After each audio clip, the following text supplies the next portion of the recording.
bien, Machi y Gracie.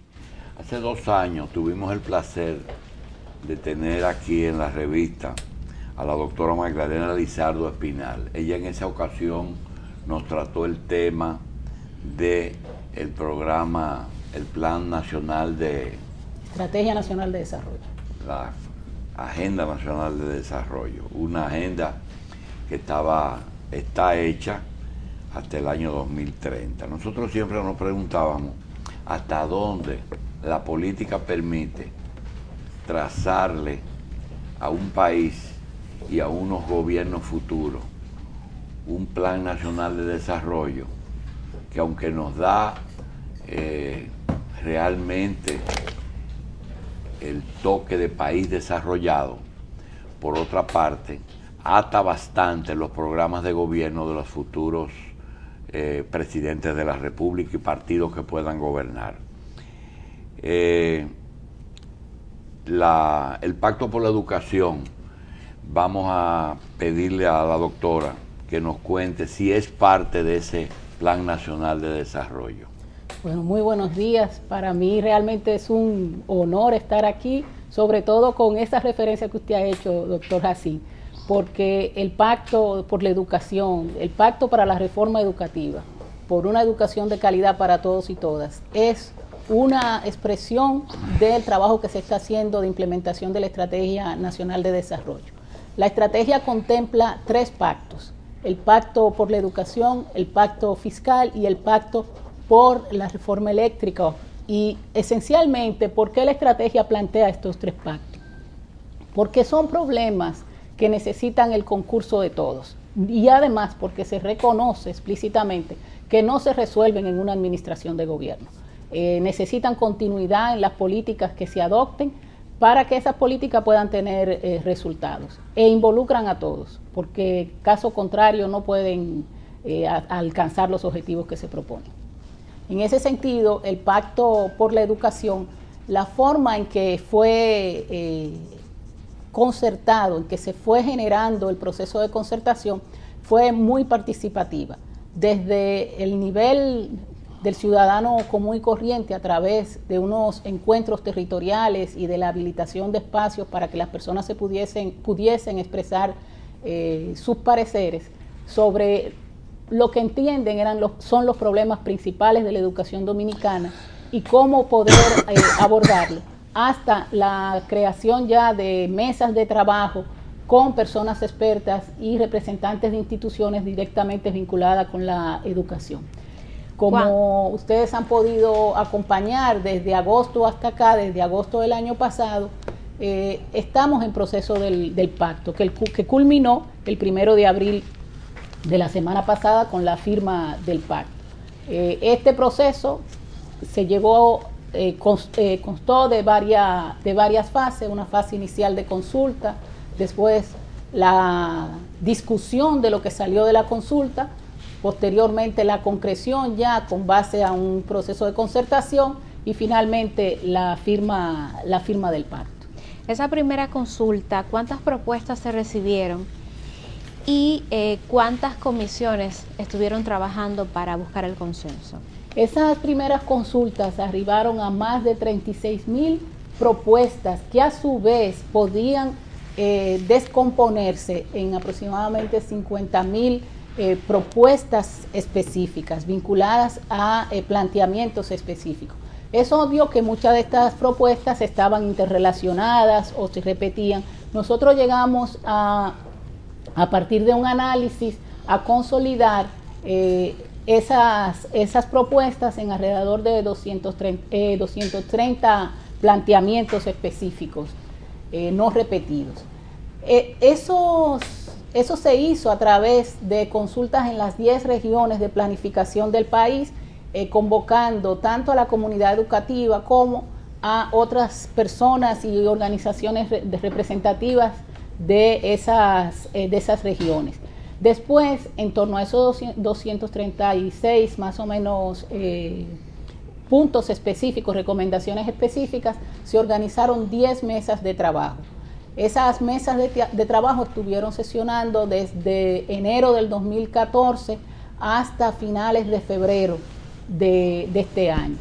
estuvieron integrando esas mesas desde expertos y expertas en educación, en profesiones vinculadas a la conducta, economistas, sociólogos, pero también representantes de organizaciones que de manera directa o indirecta están involucradas con la educación. Tenemos desde todo el sector universitario, el sector de representantes de colegios, también todas las organizaciones públicas vinculadas con la educación, como es el Ministerio de Educación, el Ministerio de Educación Superior, Ciencia y Tecnología, el Infotep, los organismos autónomos que prestan funciones específicas en el área educativa, así como instituciones ya vinculadas a aspectos más macro, como el Ministerio de la Presidencia, el Ministerio de Economía, Planificación y Desarrollo, entre otros. Licenciada, a nivel internacional, el año pasado hubo un congreso en los Estados Unidos precisamente para actualizar lo que es el ciudadano del futuro, o lo que será la educación al futuro. Los científicos han dicho que para el año 2050 el ser humano va a tener que lidiar mucho con el estrés, porque se va a desarrollar más las tecnologías, el ser humano va a estar más en contacto con las tecnologías y esa acumulación de información en el ser humano le va a generar mucho estrés, que de hecho va a ser la enfermedad que va a matar más personas. Y en ese simposio en los Estados Unidos se estaba promoviendo que la educación sea más integral al desarrollo humano, para que el niño desde pequeño aprenda a lidiar con ese estrés. Ese tema se pudo analizar en algunas de las mesas de trabajo con miras al pacto educativo. Sin duda, y el punto central es cómo diseñar el currículo educativo, pero un currículo educativo que lleve precisamente a esa educación integral. Y la idea de integralidad, y estoy totalmente de acuerdo con su planteamiento, es cómo hacer que una persona pueda desarrollar sus potencialidades, pero también pueda vivir en un ambiente que le demanda en términos de vida comunitaria, que le demanda en términos de su proyección personal y de su vida personal, o sea, cómo lidiar con todos estos factores que le son externos y que le condicionan, pero que si queremos al final de cuentas una persona feliz, una persona que se sienta realizada, tiene que aprender a lidiar con eso. Entonces, en ese sentido, en el pacto se trabajó lo que es la visión de la educación dominicana para el 2030. Y esa visión consta de elementos muy relevantes. En primer lugar, el carácter de derecho a la educación, reconocer lo que ya está planteado en nuestra Constitución, pero ratificarlo y por consiguiente el rol de la escuela pública de ofrecer una educación de calidad para todos y todas. Pero también una educación... Pero una educación pública. Una educación pública. Y el énfasis en este pacto es poder construir una educación pública de calidad para toda la población dominicana. El currículum tiene que estar diseñado con esa visión integral. Por un lado, personas que tengan capacidad de seguir aprendiendo, personas que puedan lidiar con conflictos, personas que puedan ser creativas y personas además que tengan las competencias para poder desarrollarse en un mundo que está cada vez mucho más complejo y que demanda más. Pero sobre todo un mundo que nos dice a nosotros que no paramos de aprender, que no podemos parar de aprender, que tenemos que tener las destrezas para continuar aprendiendo a lo largo de toda la vida. Y además está el desarrollo de competencias que nos permitan trabajar en grupo. El caso del trabajo en equipo. La mayoría de las cosas ahora es resultado del trabajo en equipo. Y eso tiene que aprender, si tiene además que motivarse y desarrollarse. Doctora, usted habló de educación continuada. Nosotros tenemos algo que queremos plantearle, pero antes quisiéramos que nos puntualice si el Estado, en el plan de ustedes, sería el responsable de la educación continuada, es decir, para nuestros televidentes, el siempre aprender algo más, no estacionarse. ¿El Estado prevé en ese pacto una educación continuada? Fíjese, el pacto engloba todos los sectores educativos, desde el nivel inicial, niños de 3 años en adelante, educación primaria, educación secundaria, en educación superior y formación técnico-profesional. Y también educación, el sistema de educación de adultos.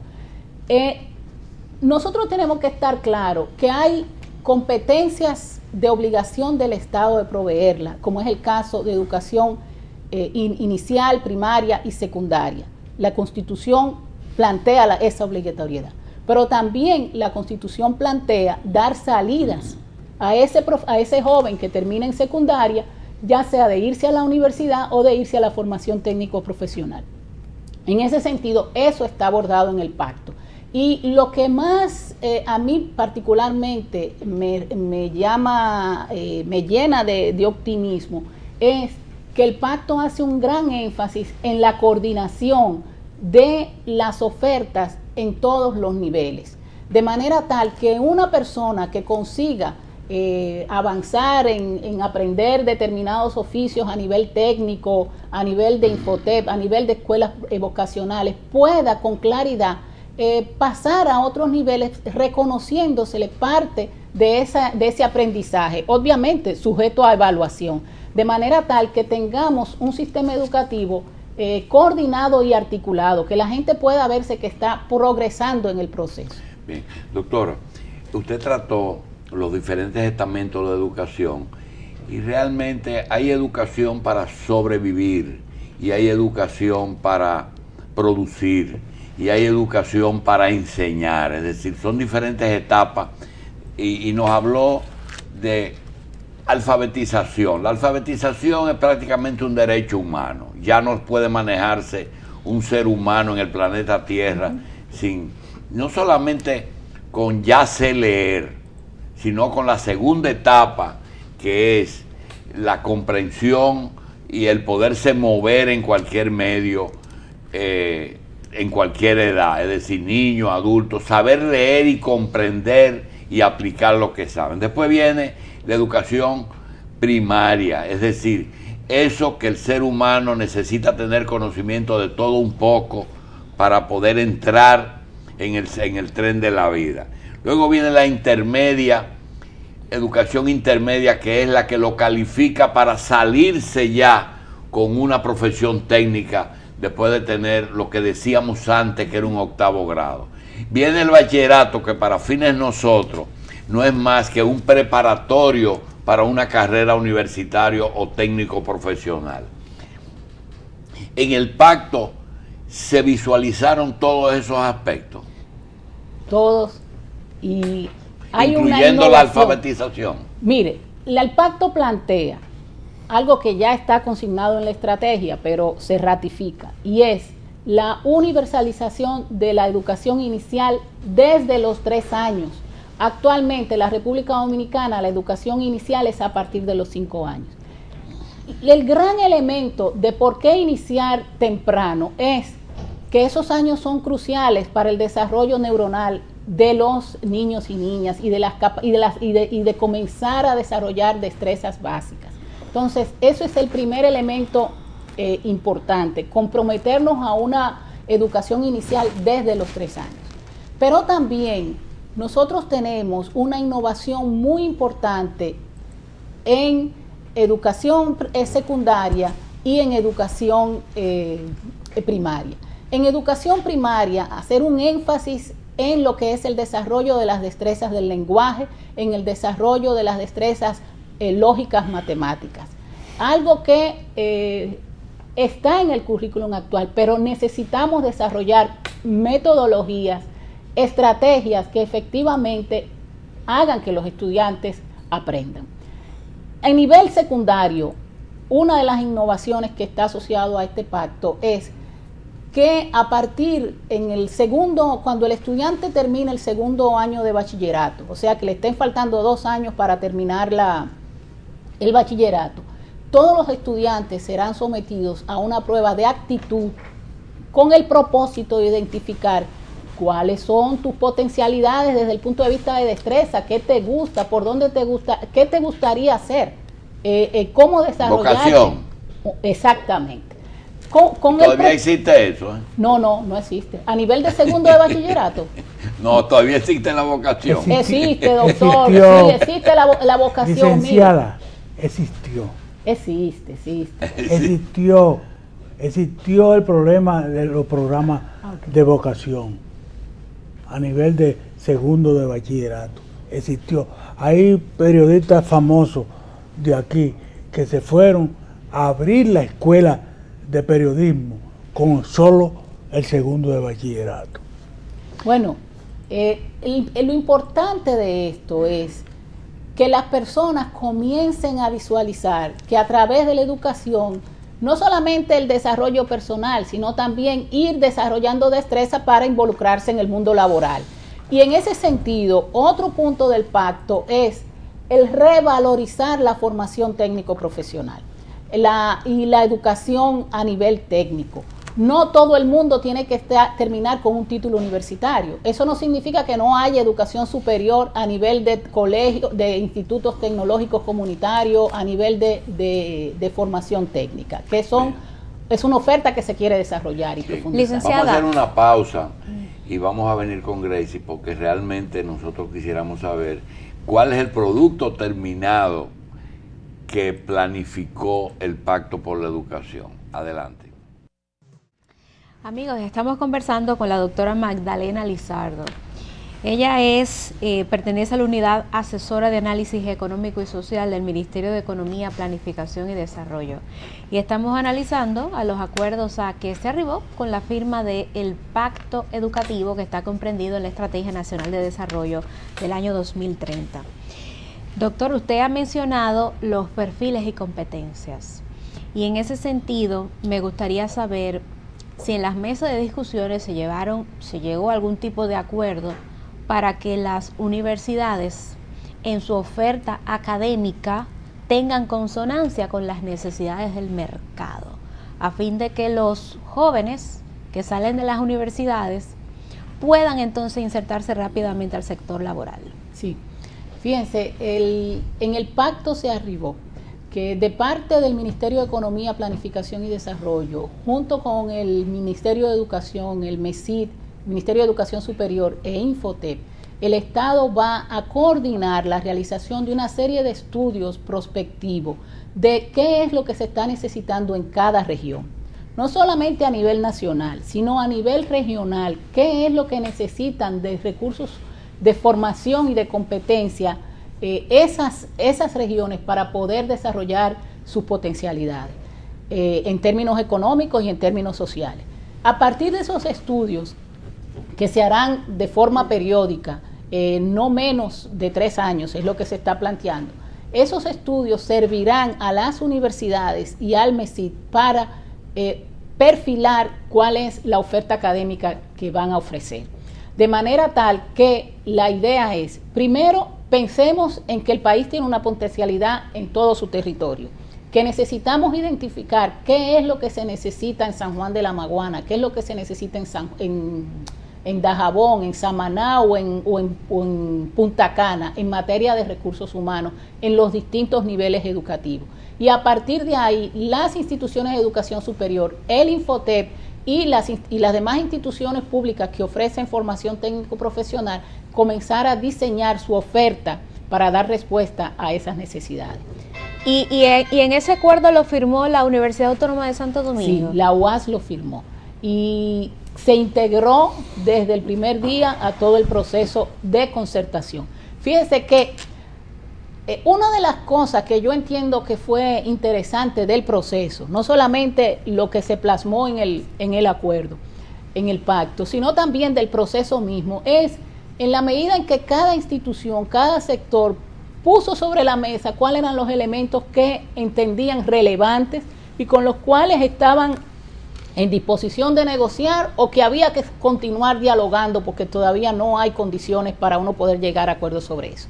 Y en ese sentido hubo discusiones muy intensas. En la prensa ustedes a veces escuchaban que había disenso, que todavía no se ponían de acuerdo. Y la idea de todo este proceso es que en las cosas donde hasta el momento estamos de acuerdo, bueno, vamos a trabajar sobre ellas. En las que todavía no tenemos posiciones comunes, sigamos el diálogo, sigamos discutiendo, que el espacio está abierto. Bien, doctora, en medicina tenemos el médico general y el especialista.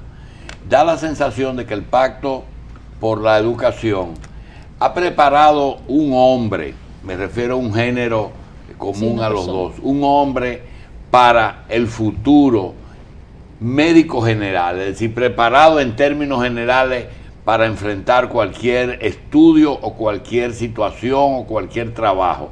Es decir, lo básico.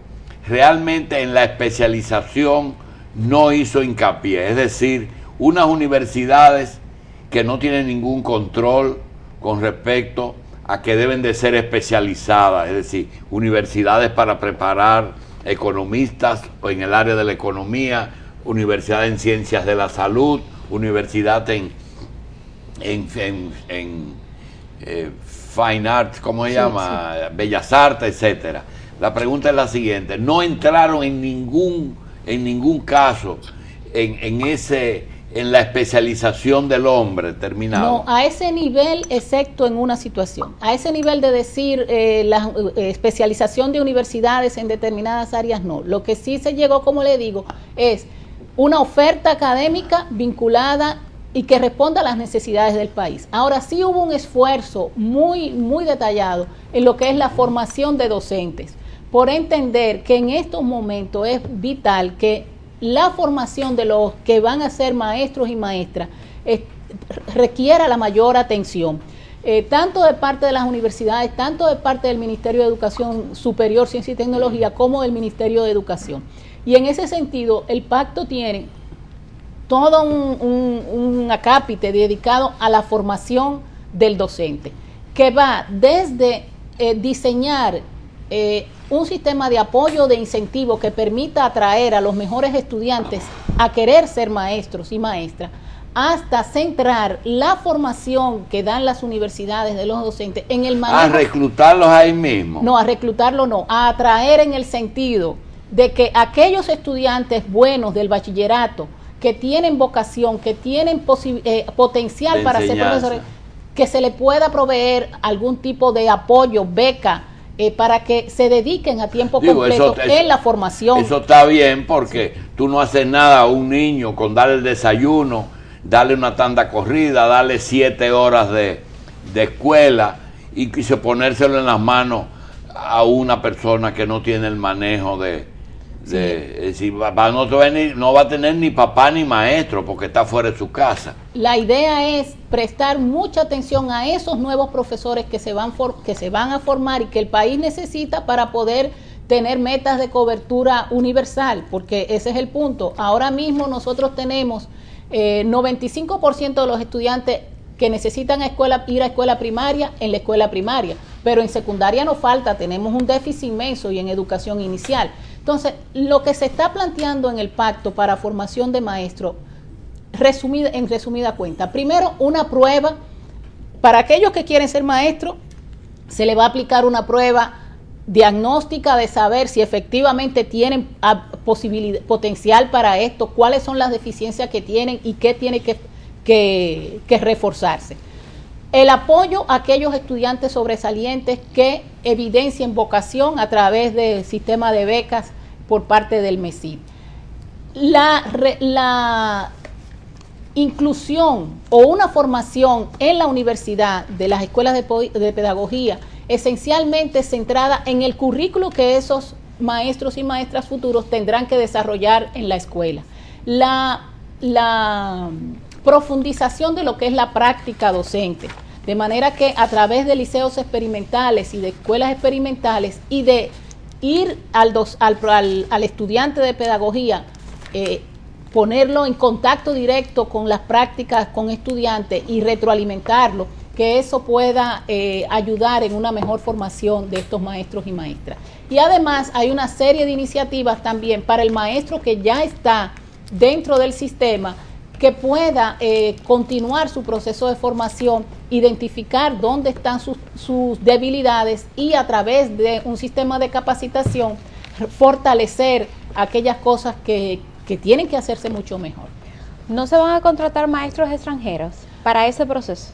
Para la formación, Sí, para la formar formación. formadores. A Sí. eso es que se está apostando, a un programa de poder intercambiar con organizaciones internacionales, universidades y centros que tienen ya habilidades y reconocimiento que puedan ayudar a formar formadores. Hay una situación especial que nos beneficia y es la crisis de España. El principal producto de exportación de España es la lengua, ¿verdad? De manera que ahí tenemos una fuente de formadores, Sí. de formadores, ¿verdad? En eso se está Bien. trabajando, diseñador. Doctora, Entonces se una- necesitan maestros para la educación inicial, para los preescolares en las escuelas. Muchísimos. Fíjense que nosotros la cobertura nuestra está por encima alrededor del 40%. Imagínense cuando nosotros vamos ya a expandir esto desde los 3 años hasta 5 años. Ahí se necesita, además es un maestro con destrezas muy particulares. Y eso se previó en la construcción de nuevas aulas y escuelas, Eso que es haya parte, un área sí. para Sí, el preescolar. Sí.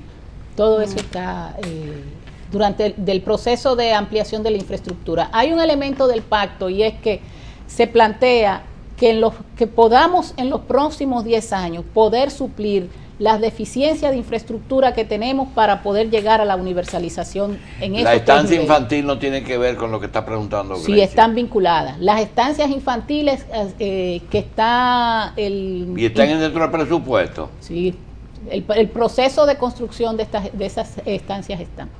Bien, doctora, una ñapita. Háblenos de las metas del milenio. ¿Ustedes lo abandonaron? No, o sí? eso no está abandonado, doctor, y puede estar pendiente otra entrevista si usted quiere para discutir sobre eso. Pero el Ministerio de Economía, conjuntamente con todas las demás organizaciones públicas vinculadas a las metas del milenio, se le está dando seguimiento a estas metas. El país ha logrado avances en algunas de ellas importantes, por ejemplo, el caso de la desnutrición infantil. Ya prácticamente estamos en una trayectoria de poder alcanzar la meta. Hay otras donde tenemos rezagos, pero que yo entiendo que el impulso que se está dando en materia educativa podrá facilitar que podamos alcanzar esta meta. Posiblemente no 2015, pero en torno a ese tiempo. Yo creo que más que uno decir 2015, 16 o 20, lo importante es resaltar que el país está trabajando en torno a objetivos precisos y a metas específicas que quiere alcanzar, y que en la medida en que uno puede decir nos estamos acercando, nos estamos alejando, podemos ajustar las políticas públicas para que así efectivamente Y nos logre estamos alcanzarse. acercando al cumplimiento de los derechos sexuales y reproductivos de las mujeres en la República Dominicana. Mire, como parte del pacto, uno de los elementos fundamentales es la inclusión de la educación reproductivo sexual y de la prevención de enfermedades de transmisión sexual en todos los niveles, que eso sea parte del currículo y que sea además con las metodologías y los medios adecuados a cada nivel educativo. Es De decir, manera- científica. Sí.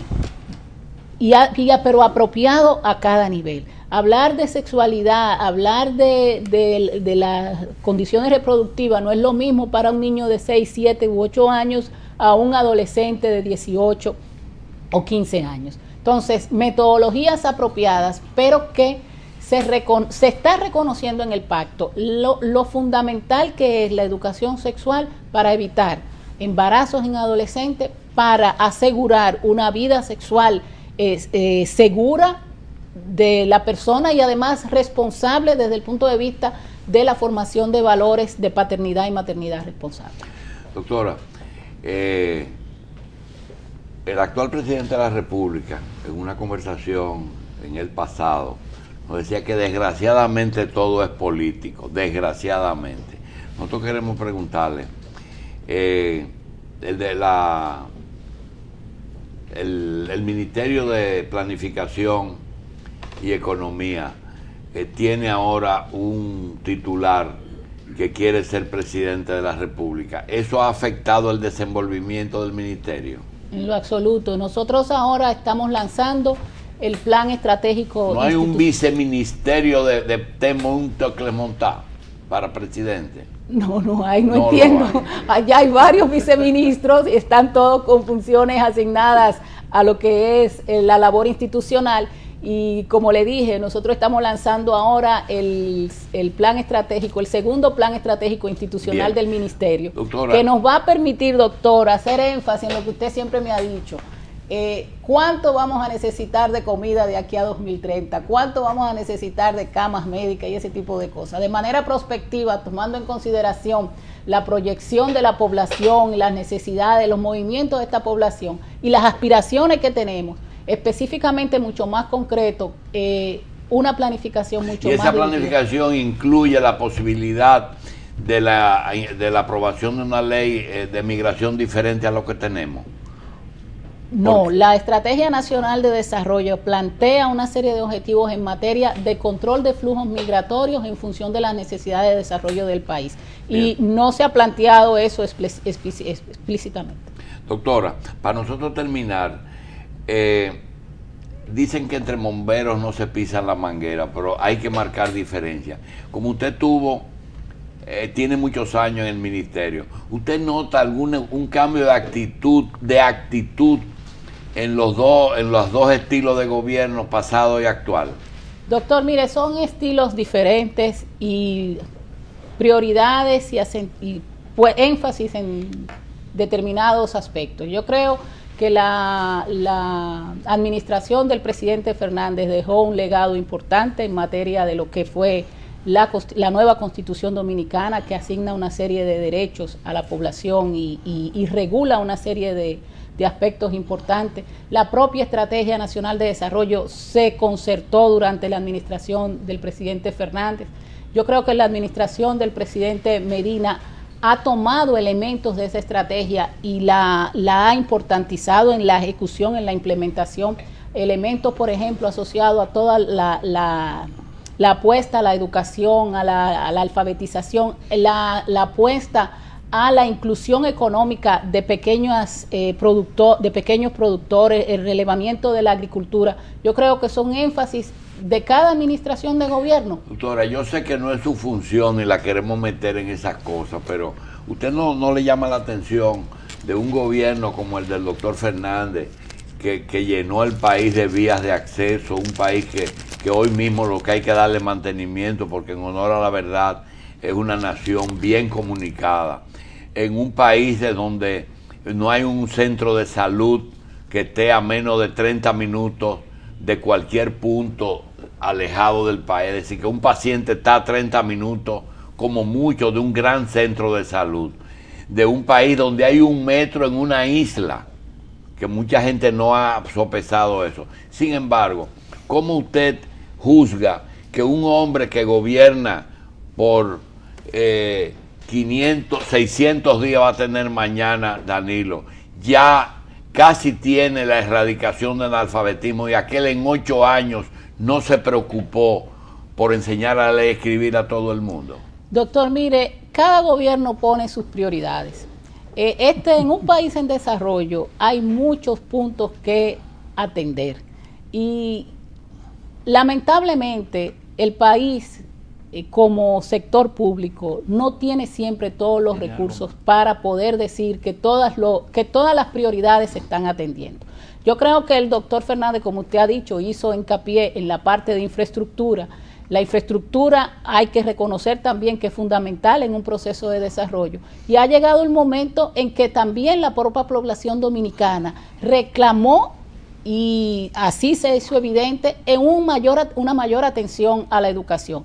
En términos políticos, yo creo que el presidente Medina da respuesta a ese reclamo, como irán viniendo nuevos reclamos desde el punto de vista de lo que en un determinado momento la población, con un ejercicio con carácter enteramente político a toda cabalidad, entiende que son sus prioridades a medida que pasa el tiempo. Bien, le vamos a dar las gracias a la doctora Magdalena Lizardo, directora de la Unidad de Análisis Económico y Social del Ministerio de Economía, Planificación y Desarrollo. Le agradecemos verdaderamente y nos dejamos pendiente el plan del milenio. Doctora, gracias. A sus órdenes. Gracias a ustedes.